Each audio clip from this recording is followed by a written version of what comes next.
আসসালামু আলাইকুম। Welcome back to my channel. জিভে জল আনা দারুণ মজাদার একটি জনপ্রিয় স্ট্রিট ফুড নিয়ে চলে এলাম। আজ আপনাদের সাথে শেয়ার করব কদবেল মাখা বা কদবেল ভর্তা, যার নাম শুনলেই মুখে পানি চলে আসে। আর এটা খেতেও সকলে বেশ পছন্দ করে।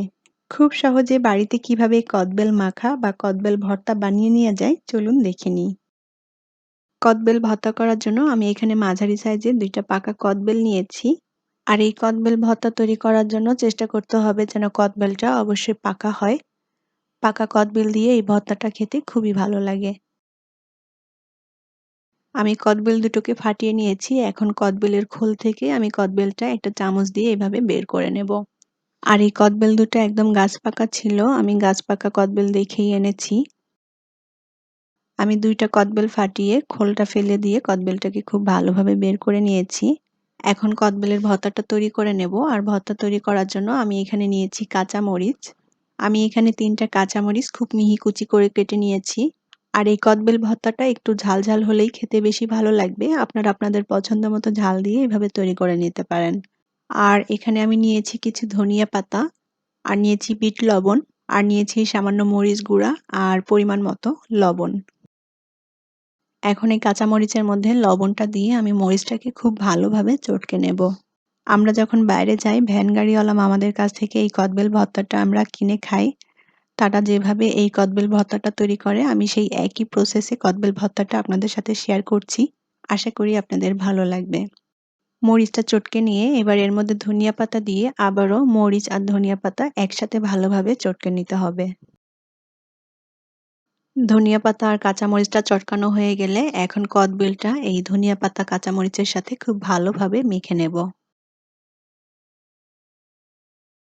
এবার এর মধ্যে বিট লবণ আর মরিচের গুঁড়াটা দিয়ে দিব।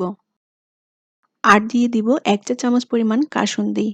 আর এই কদবেল ভর্তাতে এইভাবে কাসুন্দি দিয়ে যদি কদবেল ভর্তাটা করা হয় তাহলে কিন্তু কদবেল ভর্তার স্বাদটাই বেড়ে যায়। এবার কদবেলের সাথে সবকিছু খুব ভালোভাবে মেখে নিতে হবে। এই কদবেলটা খেতে সবাই যেমন পছন্দ করে, এই কদবেলের কিন্তু রয়েছে নানা রকম উপকারী দিকও।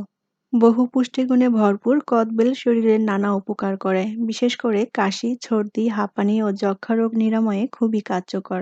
তাছাড়া এই কদবেলটি ডায়াবেটিস প্রতিরোধ করে, শরীরের তাপমাত্রা নিয়ন্ত্রণ করে, পেটের রোগ নিরাময়ে এই কদবেল বিশেষ ভূমিকা পালন করে।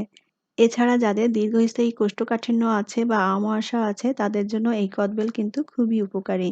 এছাড়া রক্ত স্বল্পতা রোধ করে এবং রক্ত পরিষ্কারক হিসাবে এই কদবেল খুবই উপকারী ভূমিকা পালন করে।